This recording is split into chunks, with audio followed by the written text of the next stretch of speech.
waaw tamay di ko bakki lii di ko bëri ki doomam sire nga Cees ma te nga aale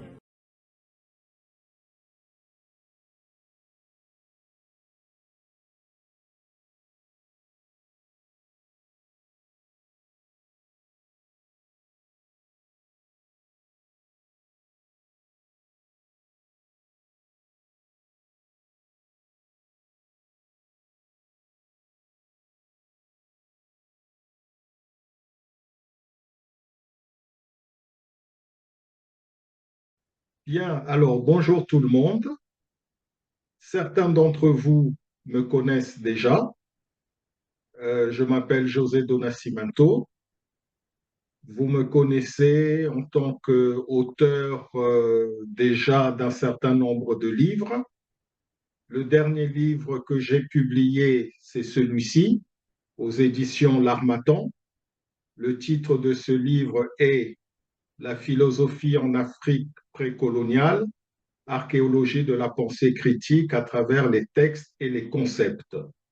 Alors, c'est un livre important qui nous restitue à nous, Africains, notre patrimoine en philosophie, et il est important que nous nous approprions ce patrimoine, car ce qui est décrit dans ce livre n'a rien à voir avec les mythes, les légendes ou les croyances africaines. Il s'agit réellement d'un corpus philosophique critique, donc de la philosophie au sens critique, qui existe au sein de notre patrimoine culturel, notre patrimoine intellectuel. Alors, je dirige un centre associatif de recherche qui s'appelle l'ARPEMA. L'objet de l'ARPEMA est de favoriser des recherches universitaires au sujet des aspects modernes du patrimoine intellectuel de l'Afrique précoloniale, mais aussi au sujet des politiques de la modernité à mettre en œuvre en Afrique contemporaine. Alors, j'ai été invité en juin 2025 à Dakar par l'association universitaire Africa-Asia pour participer au colloque, un colloque dont le thème était Africasie, un nouvel axe de connaissance. Alors, mon intervention a été filmée, mais malheureusement, la qualité visuelle de la vidéo n'était pas bonne.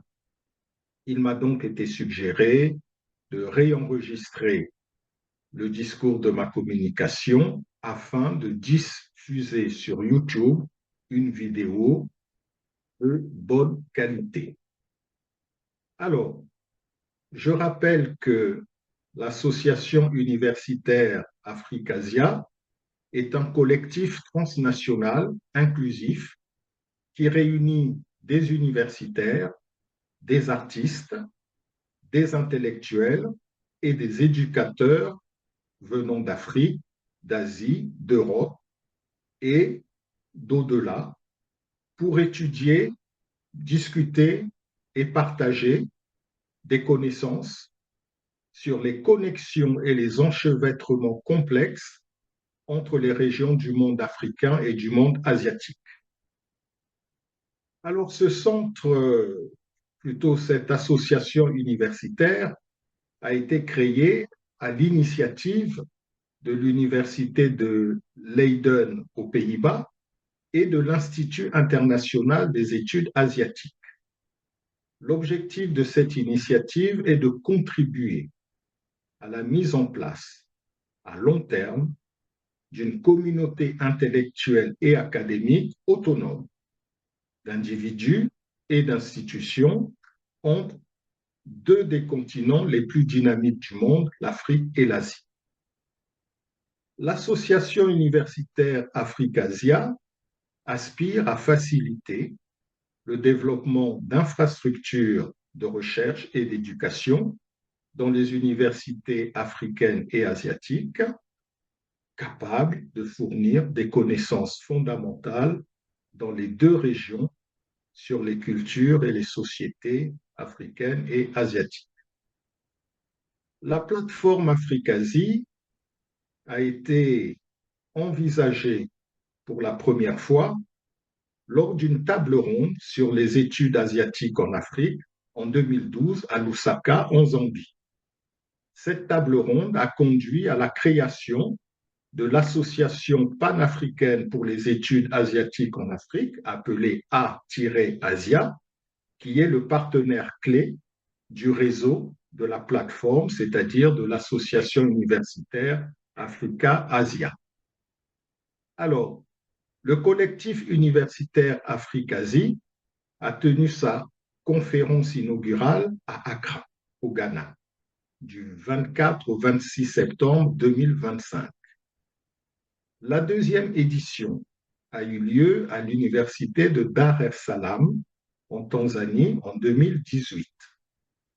La troisième édition a eu lieu cette année à Dakar, au Sénégal, du 11 au 14 juin 2025.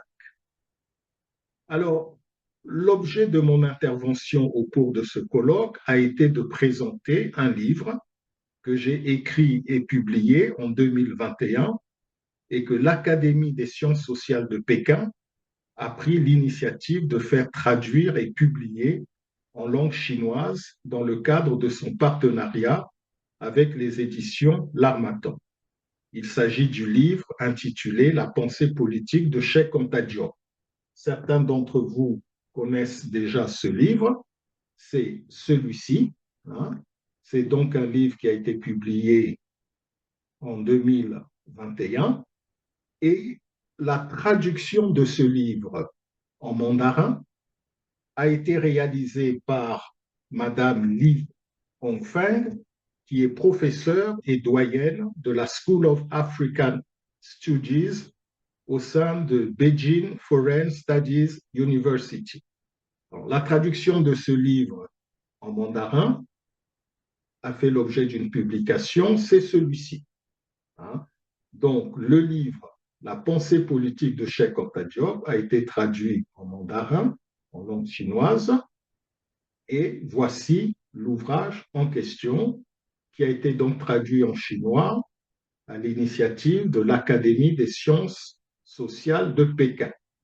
Alors, il est important de souligner la signification de cette publication parce que, à travers cette publication, on voit, on comprend que les travaux de Cheikh Anta Diop ont désormais un écho au-delà de l'Afrique et au-delà de l'Afrique et au-delà de l'Europe.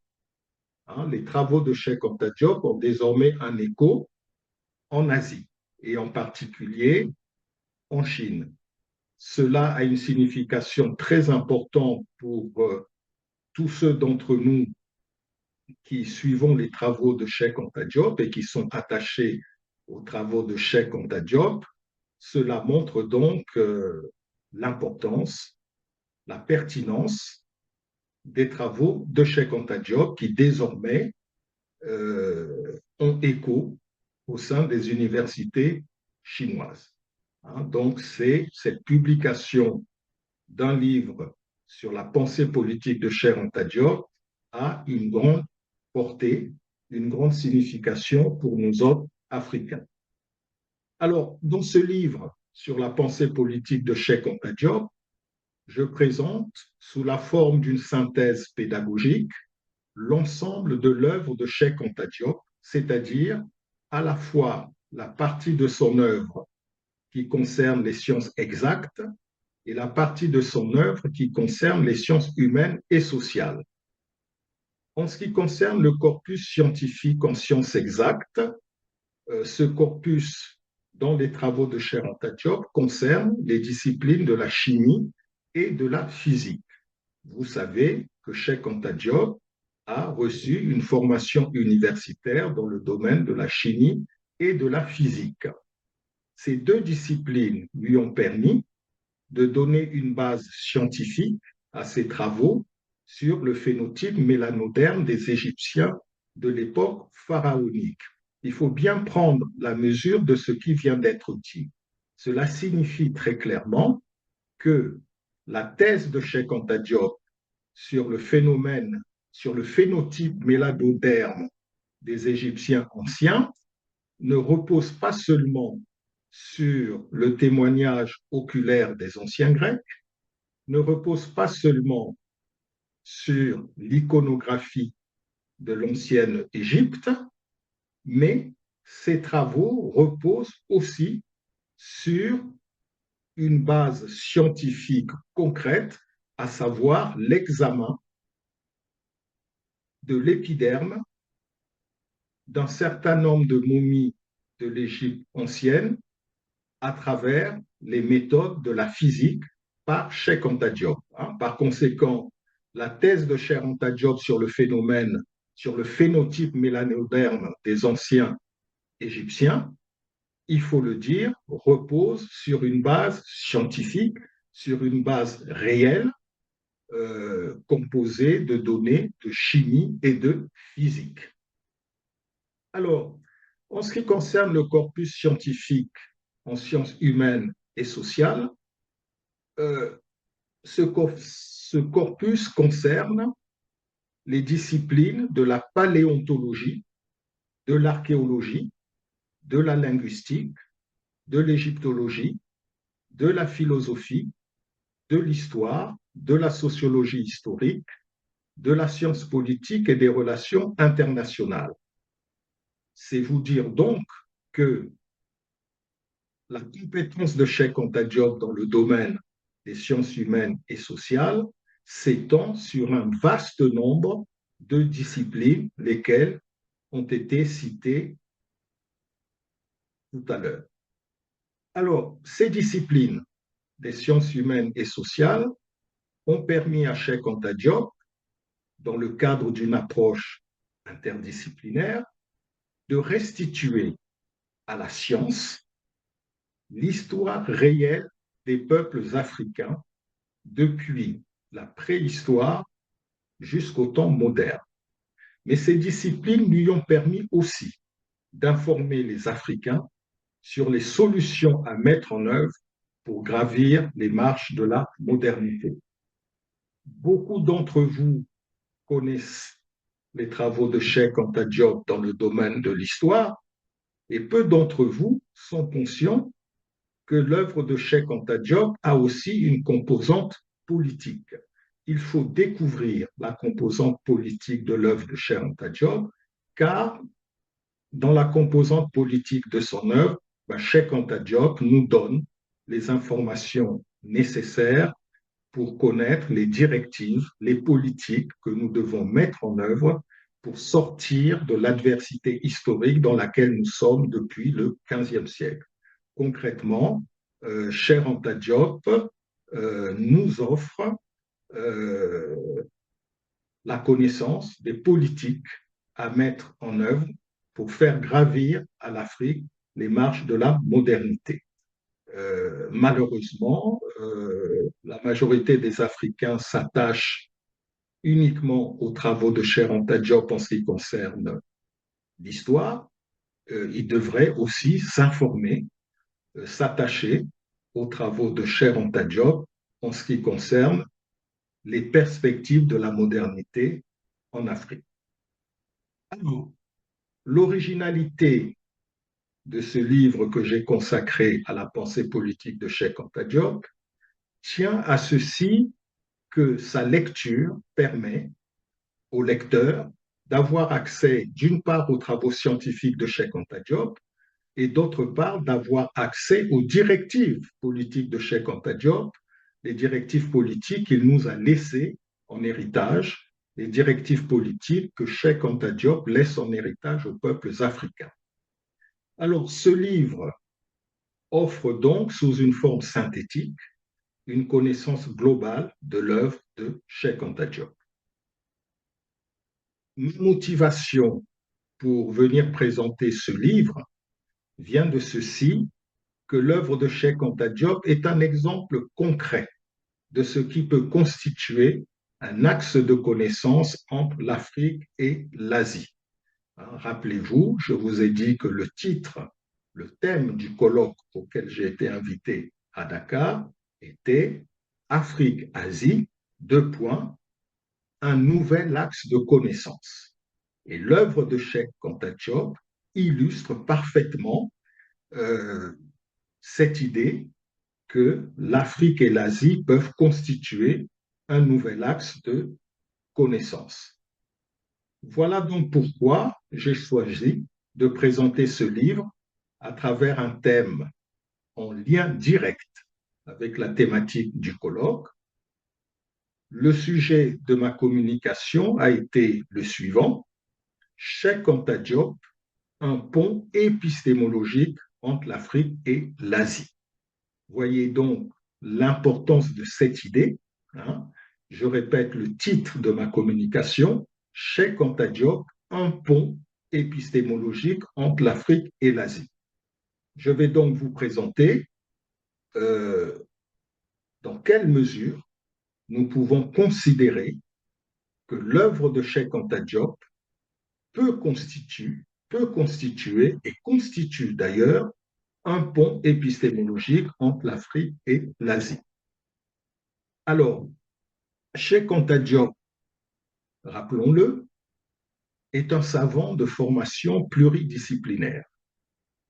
Son œuvre nous intéresse dans le cadre de ce colloque car il est celui qui a su restituer à la science historique mondiale la version scientifique de nombreux domaines de l'histoire universelle qui avaient été falsifiés au XIXe siècle pour les besoins idéologiques de l'Europe conquérante.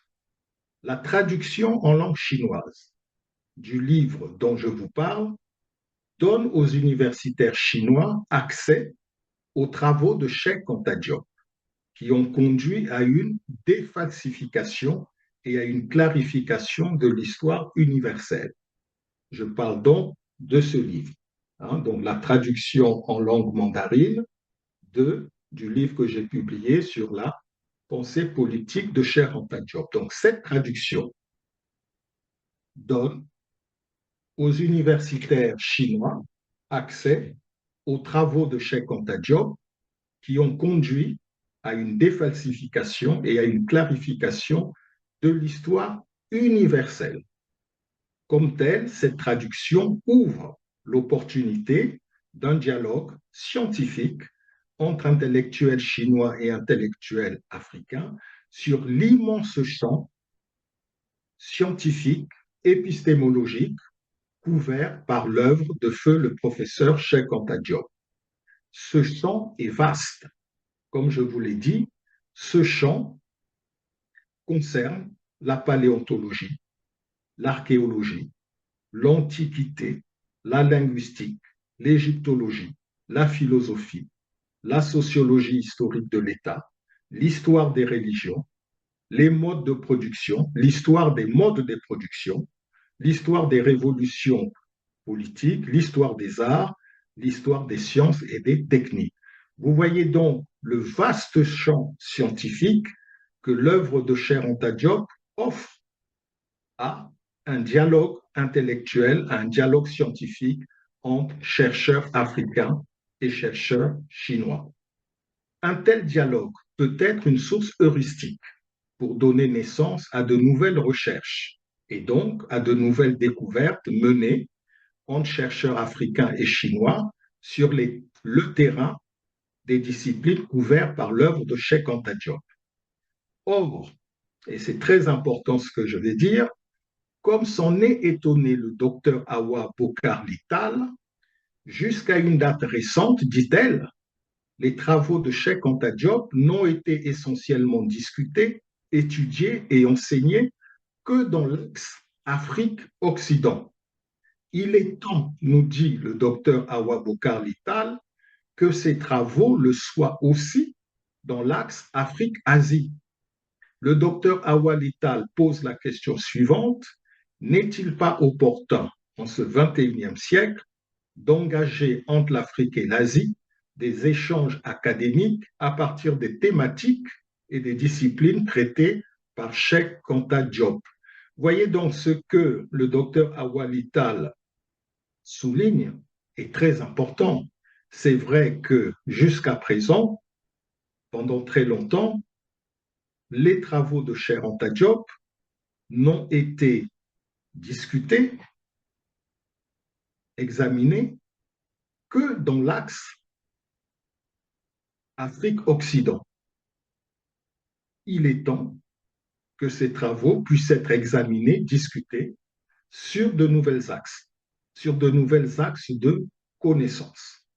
Alors, cette opportunité existe bel et bien, car l'œuvre scientifique de Cheikh Anta Diop produit sur le terrain des sciences sociales et humaines une révolution épistémologique qui hisse l'Afrique au rang d'un axe de connaissance à part entière. Grâce aux travaux de Cheikh Anta Diop et grâce aussi à tous les autres travaux qui sont venus après ceux de Cheikh Anta Diop, l'Afrique possède désormais un corpus scientifique qui la hisse au rang d'un axe de connaissance à part entière. L'Afrique possède désormais un corpus scientifique grâce à ses chercheurs, grâce à ses intellectuels, un corpus scientifique qui peut lui permettre de dialoguer avec n'importe quel autre axe de connaissance. Alors, un axe de connaissance, il peut se connecter à cet autre axe de connaissance qui est l'Asie. Engager entre l'Afrique et l'Asie des échanges académiques à partir des thématiques et des disciplines traitées par Cheikh Anta Diop reviendrait donc à créer un pont épistémologique entre l'Afrique et l'Asie. Vous voyez, l'œuvre de Cheikh Anta Diop, à elle seule, peut permettre la création de ce pont. Ce pont épistémologique, en créant un axe de connaissance autonome entre l'Asie et l'Afrique, permettra de mettre fin à une anomalie. Retenez bien cette idée. Ce pont épistémologique, en créant un axe de connaissance autonome entre l'Asie et l'Afrique, permettra de mettre fin à une anomalie. Quelle anomalie? Le fait que le dialogue intellectuel exclusif de l'Afrique et de l'Asie s'est fait jusqu'à présent avec le seul Occident. L'Asie, jusqu'à présent, avait pour seul interlocuteur scientifique l'Occident, et l'Afrique, jusqu'à présent, n'avait pour seul interlocuteur scientifique que l'Occident. Entre l'Afrique et l'Asie, il n'y avait pas de dialogue scientifique. C'est une anomalie. Une anomalie pourquoi? Parce que l'Occident n'a pas le monopole de la recherche intellectuelle. D'autres espaces de la recherche académique existent et la recherche mondiale gagnerait elle-même à ce que ces espaces dialoguent aussi entre eux. Ce pont qui est à créer permettra en particulier de rendre visible en Asie les travaux de ce que j'appelle l'école rationaliste des études africaines.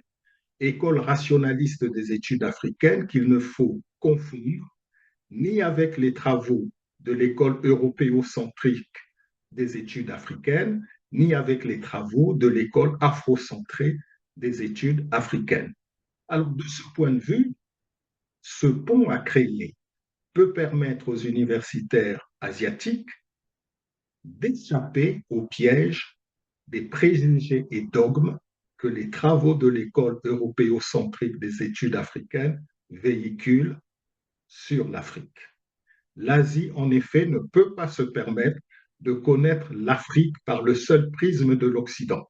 Voyez, s'il n'y a pas ce dialogue scientifique direct et autonome entre chercheurs asiatiques et chercheurs africains, entre chercheurs chinois et chercheurs africains, eh ben, les intellectuels asiatiques et les intellectuels chinois en particulier ne connaîtront l'Afrique qu'à travers les travaux européocentriques, qu'à travers les travaux des chercheurs européens. Or, le problème, c'est que la majorité des travaux des Européens sur l'Afrique ont un prisme européocentrique. Par conséquent, si c'est seulement à travers ces travaux-là que les intellectuels chinois connaissent l'Afrique, eh ben, les chercheurs chinois vont intégrer dans leurs travaux tous les préjugés que les travaux européens véhiculent sur l'Afrique. Donc, la création de ce pont peut permettre aux intellectuels chinois en particulier et asiatiques en général d'échapper à l'emprise des préjugés que les travaux européens véhiculent comme préjugés européocentriques sur l'Afrique.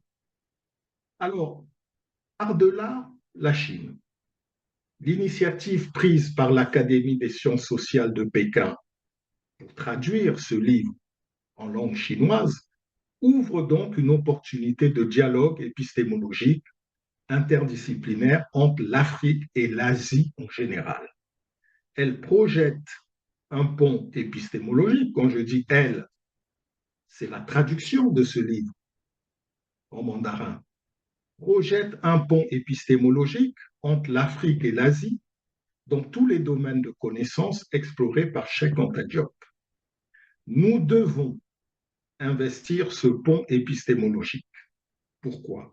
Parce qu'il permettra enfin de créer entre l'Afrique et l'Asie des partenariats académiques dans le cadre d'une coopération académique féconde entre les universités africaines et les universités des pays asiatiques, entre les centres de recherche africains et les centres de recherche asiatiques. Il faut, et c'est important, il faut savoir bien prendre toute la mesure de ce pont épistémologique à créer.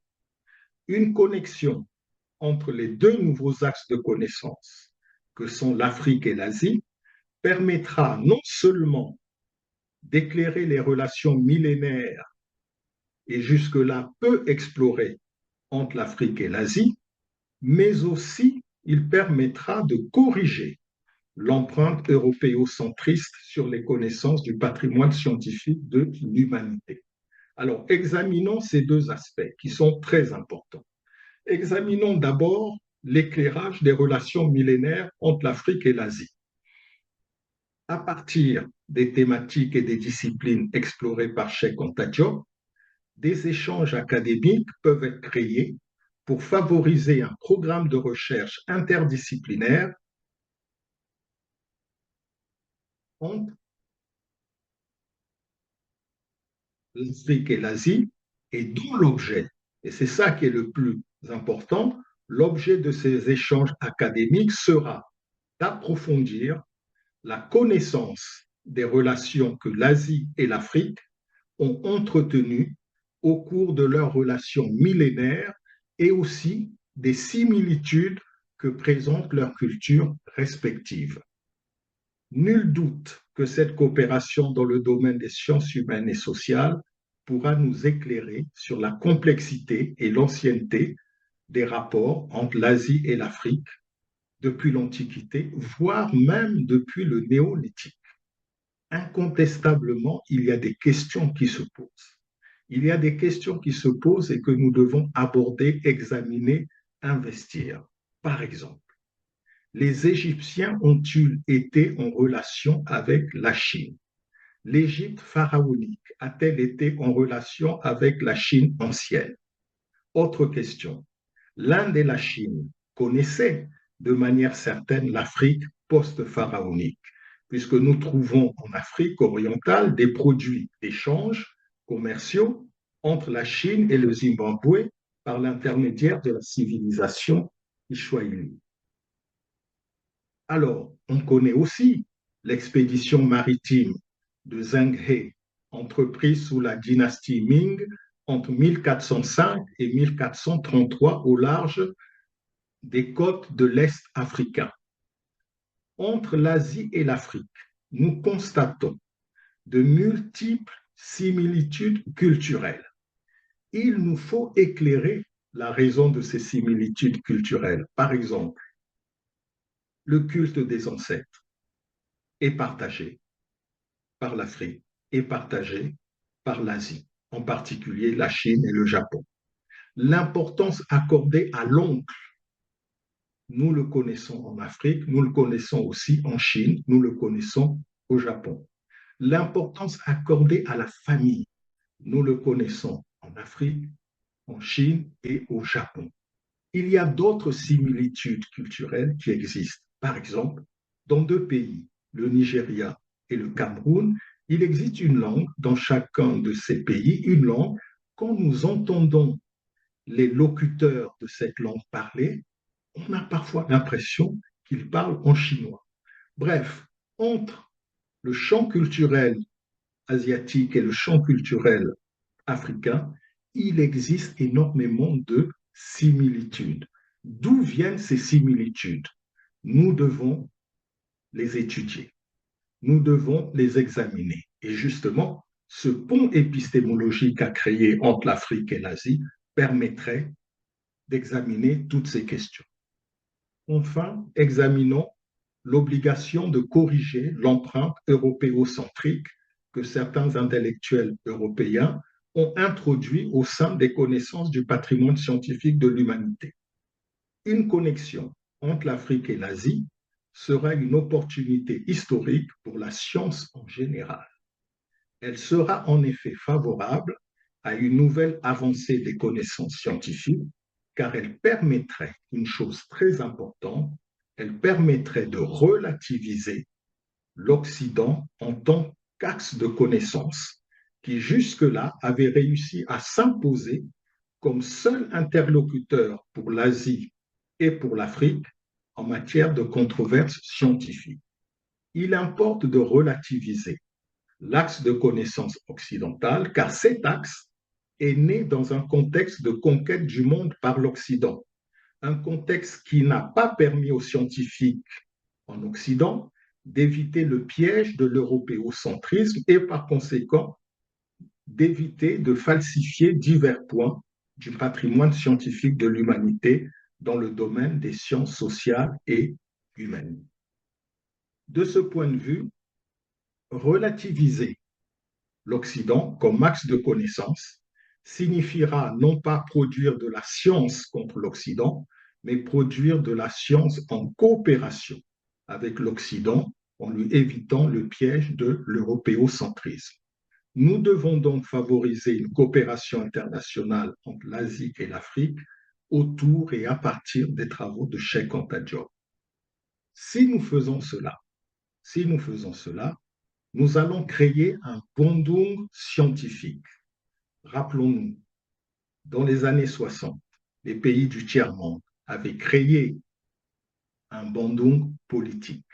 Malheureusement, ce bandung politique avait échoué car sur le terrain politique, nous savons que les objectifs à long terme sont souvent contrecarrés par les objectifs à court terme. Par contre, en revanche, sur le terrain scientifique, ce ne sera pas le cas, car comme le disait Cheikh Anta Diop, sur le terrain scientifique, à compétence égale, c'est la vérité qui triomphe. Donc, voilà, le message que j'avais à passer est celui-là. Entre l'Asie et l'Afrique, nous pouvons créer un pont épistémologique. Ce pont permettra de faire en sorte qu'en matière scientifique, dans tous les domaines des sciences, sciences exactes, sciences humaines et sociales, éviter que dans tous ces domaines, notre seul interlocuteur soit l'Occident. Nous devons élargir à d'autres espaces culturels.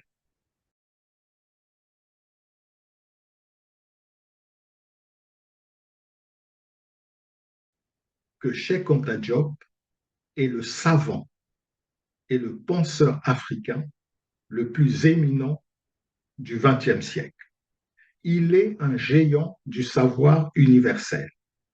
Cheikh Anta Diop a su restituer à l'Afrique la version scientifique de son histoire. Il a su concevoir les voies et moyens pour une renaissance historique des sociétés africaines. Mais Cheikh Anta Diop est aussi celui qui a su restituer à la science historique mondiale la version scientifique de nombreux pans de l'histoire universelle qui avait été falsifié au XIXe siècle pour les besoins idéologiques de l'Europe conquérante. C'est de ce point de vue que les travaux de Cheikh Anta Diop intéressent et interpellent les universitaires de tous les continents. Donc, je lance réellement un message, une invitation à tous les chercheurs universitaires africains, à tous les chercheurs universitaires asiatiques, de créer, à partir des travaux de Cheikh Anta Diop, un pont épistémologique pour un dialogue fructueux et fécond entre universitaires asiatiques et universitaires africains, et en particulier entre universitaires chinois et universitaires africains. Voilà, je vous remercie. À la prochaine.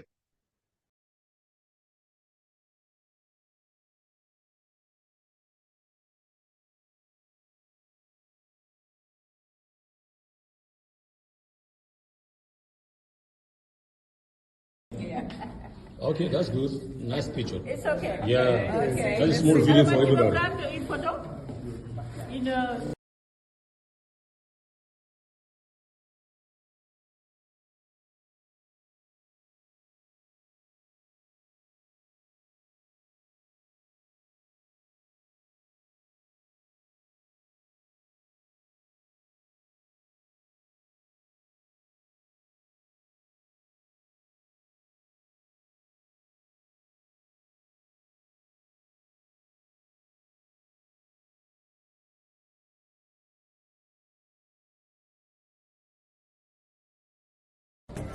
mani jàmbaar ni lay mel si ni fii weneen bul waaw tama yee di ko bàkki lii di ko bëri ki doon